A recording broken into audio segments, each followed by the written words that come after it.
各位觀眾朋友，大家好，歡迎收睇粵語焦點，我係玲。金九十銀不嬲都係車市嘅黃金時段，今年呢波降價潮，簡直要將消費者嘅眼都睇花咗。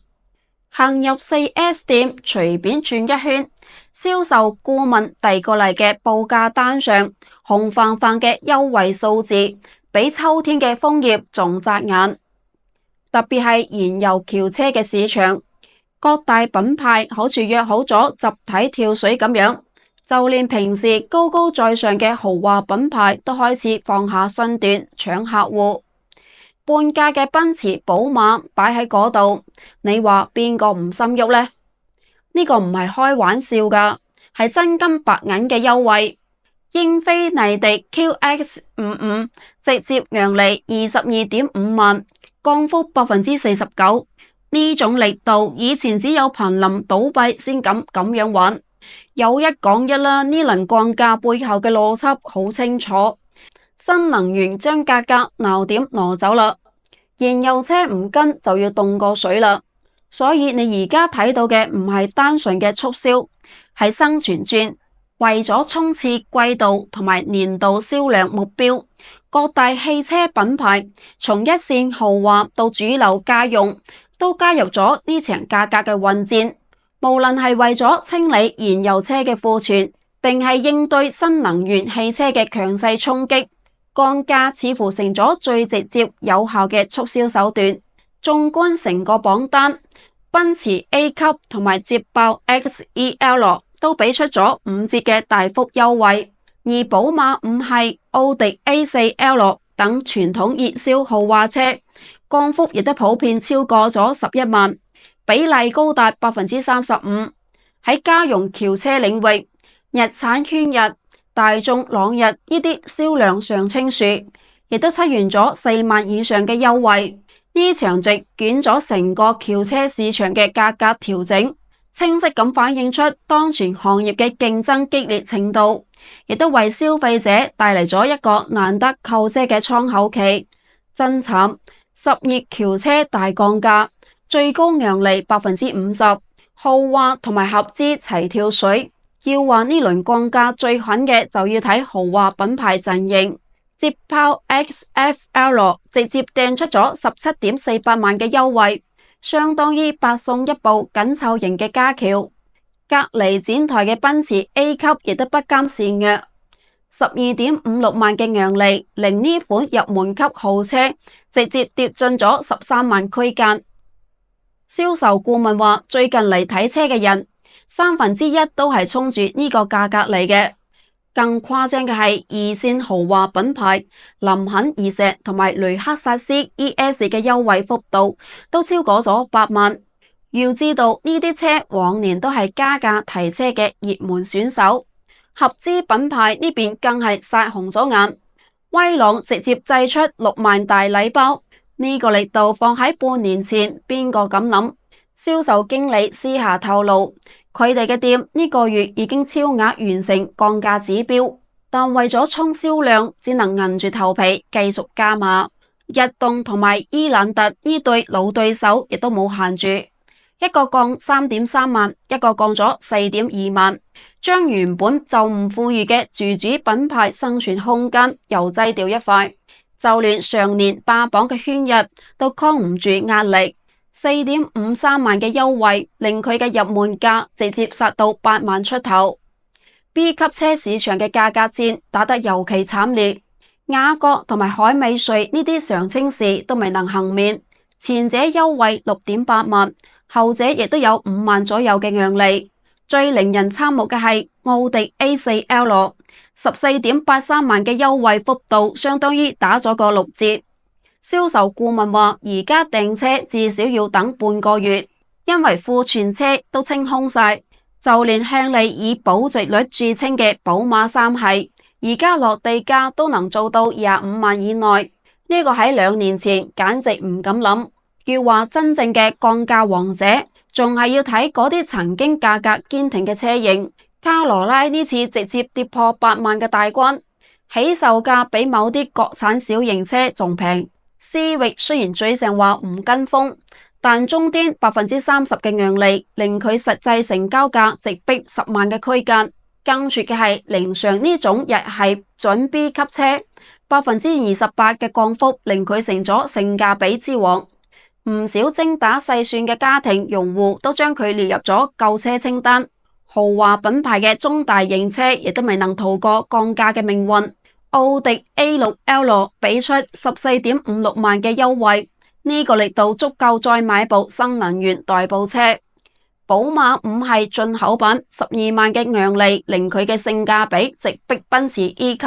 銷售展廳入邊經常能睇到客戶攞住計算器反覆對比。最令人意外嘅係寶馬8系呢種百萬級別嘅豪車，27%嘅降幅令佢嘅門檻價跌破咗80萬。雖然仲係天價，但至少比原來親民咗唔少。進口車市場嘅降幅同樣驚人。奧迪 A7 同埋 A6 嘅進口版雙雙俾出超過12萬嘅優惠，特別係 A7 嗰個溜背造型配上15.67萬嘅讓利，吸引咗唔少年輕消費者。雷克薩斯 ES 作為加價神車嘅代表，呢次8萬嘅優惠算係打破咗佢嘅神話。銷售顧問話而家訂車唔使等，仲可以享受免費保養。寶馬進口車系嘅降價更係帶動咗成個豪華車市嘅價格下探。5系旅行版同埋7系都出現咗歷史最新低。呢場降價風暴嘅背後，折射出嘅係車市激烈嘅競爭。新能源車嘅崛起令傳統燃油車壓力倍增，特別係插混同埋增程式嘅車型熱銷，直接蠶食咗燃油車嘅中高端市場。某合資品牌市場部負責人坦言，佢哋而家每賣出一部燃油車就要蝕將近1萬蚊，但為咗保住市場份額，只能死撐。更麻煩嘅係庫存壓力，好多 4S 店嘅停車場都停滿咗待售新車，有啲車型甚至積壓咗2-3個月嘅銷量，消費者都係樂觀其成。論壇裏到處都係晒購車發票嘅貼，有網友算咗一筆賬，而家買部豪車品牌中級車，優惠加上購置稅減免，實際支出比舊年能慳翻少10萬。但亦都有理智派提醒，買車唔能只睇優惠幅度，仲要考慮後期保養同埋殘值率，特別係嗰啲大幅降價嘅車型，二手車市場嘅價格波動可能會更劇烈。對於車企嚟講，呢場價格戰既係危機，亦都係轉機。某德系品牌經銷商透露，雖然單車利潤薄咗，但走量嘅車型能幫佢哋攞到更多廠家嘅返點。更有聰明嘅 4S 店開始打包銷售，將降價車型同埋售後服務捆綁喺一齊，既保證咗客流量，又維持咗整體嘅利潤。不過，亦都有悲觀嘅聲音認為，持續嘅價格戰最終會傷害咗成個行業嘅健康發展，特別係對嗰啲本嚟就利潤微薄嘅自主品牌嚟講，生存空間可能會進一步被壓縮。值得注意嘅係，呢波降價潮中，新能源車反而顯得比較淡定。雖然亦都有部分品牌推出限時優惠，但整體降幅就冇燃油車咁誇張。業內人士分析，呢個主要係因為新能源車目前仲處於技術迭代期，車企更願意將資源投入到研發，而唔係價格戰上。不過隨住明年有更多嘅新品上市，新能源車市場可能亦都會迎來一輪新嘅競爭。企喺消費者嘅角度，而家確實係買車嘅好時機，但係亦都要抹亮雙眼。有啲所謂嘅優惠可能都暗藏套路，比如有啲車型睇似降價好多，但實際上減配咗關鍵嘅配置。仲有啲 4S 店會玩文字遊戲，將廠家優惠同埋店端優惠重複計算，建議購車前多行幾家店鋪對比價格，最好係等到月底衝量時再出手。嗰時候銷售顧問為咗完成 KPI， 往往能放出更大嘅優惠。呢場燃油車嘅降價狂歡仲可以維持幾耐呢？業內人士普遍認為，至少會延續到年底。一方面係各大車企要衝擊年度銷量目標，另外一方面係明年新嘅排放標準即將實施，經銷商需要清理庫存。不過亦都有專家預測，等呢波庫存消化完之後，車市可能會迎來短暫嘅冷靜期，到時候價格可能會小幅度回升。但無論如何，消費者已經用錢包投票，證明喺當前嘅市場環境下，價格始終係最有力嘅武器。睇住展廳入邊多閘不住嘅睇車人群，不得不感嘆市場競爭嘅殘酷。嗰啲曾經高高在上嘅品牌，而家都冇辦法啦，要放下身段參與價格廝殺。對於消費者嚟講，呢個或者係最好嘅時代。但對成個行業嚟講，如何喺激烈嘅競爭中揾到可持續發展嘅道路，先係每個車企需要認真思考嘅問題。畢竟價格戰雖然能帶俾短期嘅銷量增長，但長遠嚟睇，產品力同埋服務先係真正嘅核心競爭力。講到呢度，我就要提醒一句，咁大嘅優惠力度，你去買車嘅時候要多核對生產日期、版本配置，唔食信息差。有人會問係咪庫存清理？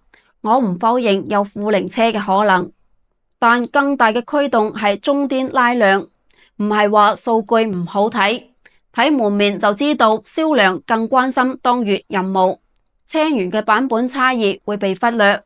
如果你喺度觀望，就冇俾所謂嘅市價迷惑，實際成交比官方價要低得多。去終端問清楚更靠譜。真嘅，呢輪降價俾用戶帶嚟咗實實在在嘅好處，挑選空間更大啦。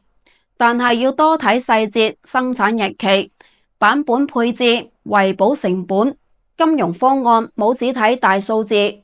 我對呢輪降價嘅判斷好簡單，新能源將規則改咗，燃油車將價格改咗。行業喺度重排座次，你揀車亦都應該重排考量啦。今期嘅節目就到呢度啦，感謝大家收睇，我哋下期不見不散，拜拜。